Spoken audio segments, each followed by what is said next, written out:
Warning, censorship. Warning, censorship. I don't believe this would give you 6 feet if you can't wear a mask because you feel it's like strenuous work. It's dangerous. You have to be. It's not strenuous. It's dangerous. Okay.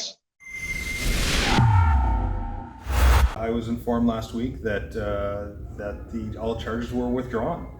So that's a little bit of light at the end of the tunnel. Well, I'm glad to hear that our Fight the Fines program is helping some small business owners like yourself. I mean, these are very trying times, especially when you're trying to run retail and do something which I think is completely socially distant. Yes. And run the lanes. Yep. Yeah. It's a very socially distant thing. If people want to be, we've got lots of room out there.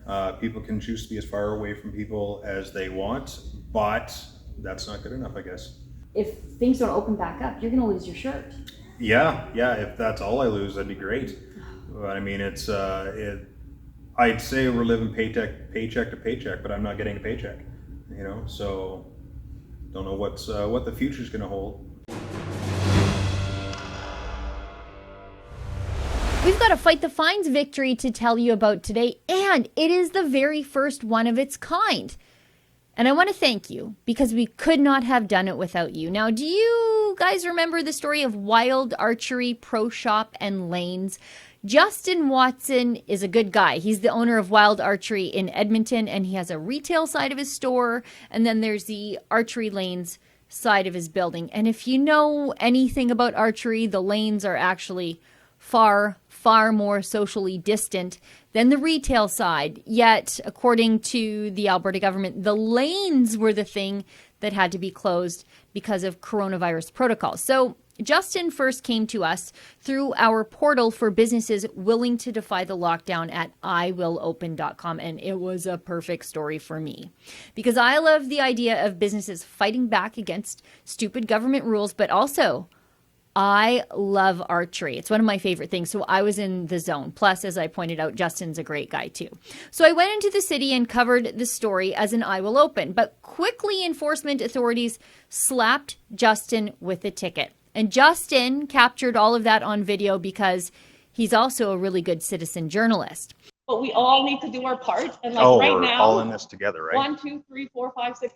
We could issue, take everyone's name and give everybody orders. Okay. At this point, I'm going to have to say you guys are going to have to leave. Okay. You're trespassing. So Normally, we're not under the Public Health Act, Section 59, subsection 1. I'm allowed to conduct a it's inspection under the Public Health that's Act. fine. It's It's a private establishment. It's private business. We'll just explain something really quick, okay? So, like my partner said, 59 sub 1, we're allowed to be here for an inspection. Okay. You can ask us to leave, but we don't have to leave until we're finished. Okay. If you have an issue, you can contact the police. It's fine. But we're going to stay here until we're finished. Okay. Well, when we guess. drove up, no one was wearing a mask. Yeah, that's. People were at the line. I'm just assuming that everybody You has. said that just 1 second. You said that the bows were all being serviced. I just spoke to this family. These 3 bows, they don't belong to them. No, they belong to me. They're just here shooting Yeah. for fun. Yeah. Well, to That's see if what's they going like on. it, to see if they're going to buy stuff. Okay. You're going to be receiving a $1,200 ticket by mail. Well, the business will be. Are you the owner of the business? I am. Okay. You'll be receiving that by mail. I genuinely don't believe that you're taking the necessary precautions in the Public Health Act. You're letting people in your business with not wearing masks. Okay. So we offered Justin some help through fightthefines.com, Rebel News' largest civil liberties project, ever, where we put people and business owners and pastors in touch with top criminal or civil liberties lawyers at no cost to them to fight their lockdown tickets or infractions or summonses in court. We put Justin together with hotshot litigator Chad Williamson from Williamson Law, and I just found out the other day that Justin's lockdown ticket was tossed out of court thanks to Chad, making Justin Watson from Wyld Archery the very first I Will Open Fight the Fines business to turn into a win for civil liberties. So I excitedly hurried off yesterday to Wyld Archery to talk to Justin about the good news. Take a listen. I was informed last week that all charges were withdrawn. So that's a little bit of light at the end of the tunnel. Yeah, what were the amounts of your tickets again? It was only one because the police that were in here afterwards refused to ticket me, which is nice. Thanks, EPS. Bylaw, not so nice, but whatever. But it was about $1,250. So But yeah, it was the only reason that I didn't get more was because EPS refused. Yeah. Well, I'm glad to hear that our Fight the Fines program is helping some small business owners like yourself. I mean, these are very trying times, especially when you're trying to run retail and do something which I think is completely socially distant. Yes. And run the lanes. Yep. Yeah. It's a very socially distant thing. If people want to be, we've got lots of room out there. People can choose to be as far away from people as they want, but that's not good enough, I guess. Yeah, and you know, like we're standing in the enormous retail side of your archery lanes, but you have committed quite a bit of a very expensive commercial retail space or commercial space to having the lanes that you can't use, and you're still paying rent on that side of the building. Yeah. It's over half of my space. It's about 2,300 square feet, and that is unusable. I'm still paying rent on it, still paying utilities, but you know, whatever. And last time I was here, you pointed something out to me that you can have, you know, a certain percentage of people in here based on square footage, but that has to sit completely empty because apparently coronavirus will get you if you pick up a bow and an arrow, but if you come over here and just look at arrows, it's fine. Yeah, and I've asked my AHS inspector about that, why I can have 15 or 20 people hanging out over here, all lined up at the counter here and browsing and whatnot, but I can't have one person going over there. And her response was, well, the government makes the rules, I'm just doing my job. I don't believe this would give you 6 feet. If you can't wear a mask because you feel it's like strenuous work, It's you have to dangerous. be- you have to be 3 meters It's not strenuous, it's dangerous. Okay. So So just because no one is wearing masks, we would need some sort of partition, Okay, or I would go every. who do I send the bill to then? So if you choose to open, that would be on. No, your- but it's stay not that I open, choose that to would open, it's you choose to close me. Yeah, there are, So who do I send the bill to? so I don't know, but there are Because- funds from the government for some additional services. The for great thing COVID. is, I'm not eligible for anything, Okay. okay? So by you coming in here and doing this, you're shutting me down. I'm gonna not lose. shutting you down. Yeah, you I'm are, just giving you you are, some because this options is to protect 80% of my public health. business right now is the lanes. Okay. Okay, because so if you're shutting this down, you're shutting me down.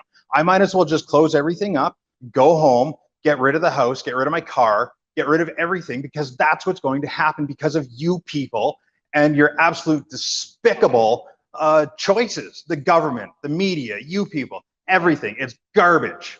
Okay, and I can't imagine as a small business owner. No, you And can't. there are some supports available. But I'm not eligible for any of them. Okay, and I don't know enough about. I've your applied for all of eligibility. them, and the government has said no. Okay, well, So- again, unfortunately, the way right now in a pandemic, it's kind of for the greater Pandemic, yeah. public good. Now, you also, we were talking off camera that they're doing to you sort of what they've done to a lot of the restaurant owners, and that is dig through the other bureaucracies to come after you. With the restaurant owners, they go after their liquor license, they go after their food handling permits. For you, it's building code infractions. Yes, 8 years ago when I first opened, they brand new building. I'm a brand new first tenant in here. They dug back 8 years ago to find a building permit that wasn't filled out, that they admitted that they may or may not have sent, and I may or may not have gotten, but the contractor that built the place should have been responsible for that. But now they've gone back and told me that I need to become up to code, which is going to be $50,000 to $70,000. And to be clear, your building's not falling down. This is a brand new build, but they want an additional, very expensive firewall. Yeah, they want a 2-hour fire break on my retail wall here, which involves a lot of demolition, painting, electrical moving. So yeah, it's Closure of the business while it's happening. yeah, exactly. Probably 2 to 3 weeks minimum to close while they're doing the construction. It's not going to be a fun time. So if I have to go about and doing that, well, I don't know what the future's going to hold with that. If things don't open back up, you're going to lose your shirt. Yeah. If that's all I lose, that'd be great. But I mean, it's I'd say we're living paycheck to paycheck, but I'm not getting a paycheck. You know, so don't know what the future's going to hold. Yeah. So.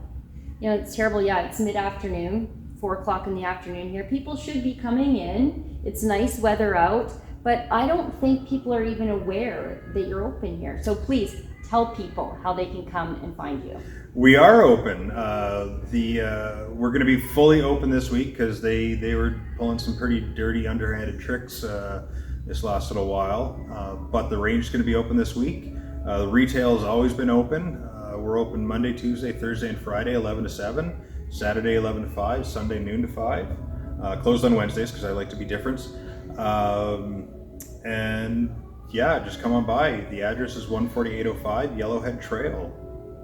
That's great. And thank you to everybody at home who supported Justin through their donations to fightthefines.com. Hopefully we can get you some business here. I'll be back. I need my bow tuned. I need some arrows. My daughter needs her draw length adjusted. But it's a beautiful, immaculate, clean store. The archery lanes look great. I can't wait to use them. And it's just a shame that the government has put these restrictions on your business when you can pack into a Cabela's. Yep. And even test your bow at Cabela's, by the way. Yes, yeah, you can do that. You can do all sorts of stuff. We can have, 15, 20 people hanging out over here, but one person goes over there. Oh, that's going to kill everybody. So. Do you have a message for everybody who pitched in to help you fight this uphill battle against Alberta Health Services? Thank you guys. Everything that you do helps. Even just calling and saying you support businesses that are doing this, that are fighting. Every little bit helps. So thank you guys.